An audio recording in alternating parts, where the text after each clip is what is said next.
WHO ने अब novel corona virus outbreak को पैंडेमिक डिक्लेयर कर दिया है। That COVID-19 can be characterized as a pandemic. मगर उससे पहले इसको इन्फोडेमिक डिक्लेयर कर दिया था क्योंकि बहुत सारी मिस इन्फॉर्मेशन और फेक मैसेजेस फ्लोट हो रहे हैं सोशल मीडिया पर। Actually, misinformation is spreading faster than the virus itself. So much so that even our ministers are endorsing the magical powers of cow dung and cow urine to get cured from coronavirus. To get an idea of how weird the scene is, just look at one of the WhatsApp forwards like this one, which claims that an old Chinese doctor has actually found the cure for coronavirus, and it's actually just a bowl of garlic. Obviously, WHO ने बोल दिया है that there is no scientific evidence to this study. Another message claims that consumption of vitamin C can actually kill the virus even if you're infected with it. There are scientists in China who are trying to understand the link of vitamin C with coronavirus, but there's actually no study yet to prove the same. And it's probably because of messages like these that people in India and around the world have resorted to panic buying of masks and sanitizers. हमें लग रहा है कि अगर हम mask और sanitisers use करेंगे तो हम सेफ रहेंगे, मगर ऐसा है नहीं. Doctors say that COVID-19 isn't transmitted through air unless someone sneezes or coughs in your face.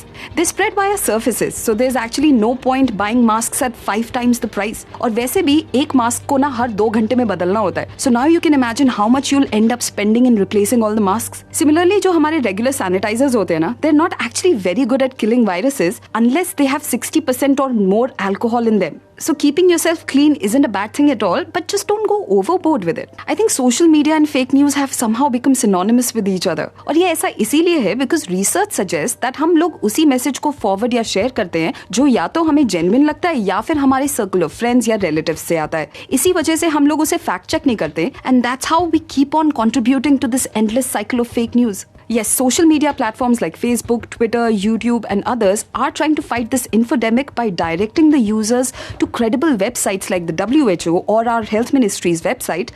But itni sari misinformation hai na that these companies are facing an uphill task in controlling it because they are fighting the very algorithm which is built to prioritize speed and engagement.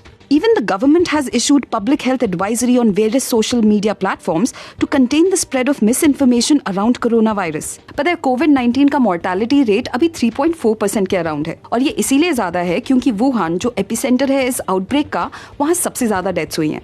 It's 5.8% in Wuhan right now and 0.7% in the rest of China. Now, if you compare this with the mortality rate of SARS, which was 10%, and MERS, which was 34%, the world wasn't panicking the way we are panicking right now. Maybe it's because of the fact that social media either was not there or its reach was not as extensive as it is right now. अभी तक not even a single child up to the age of 9 has died from COVID-19. The mortality rate is very low for people below 60. It's only for the elderly people and even among them those with a respiratory condition that the mortality rate is a cause of worry. So let's be sensible and take necessary precautions rather than just panic. One more thing, the 2003 SARS epidemic had spread to 29 countries across the world and had killed nearly 1,000 people. But only 3 Indians were infected by it and recovered very quickly. MERS didn't even reach India, even though people traffic between India and West Asia is very high. And all of the 327 people who were evacuated from Wuhan when the mortality rate was at its peak were free of any infection.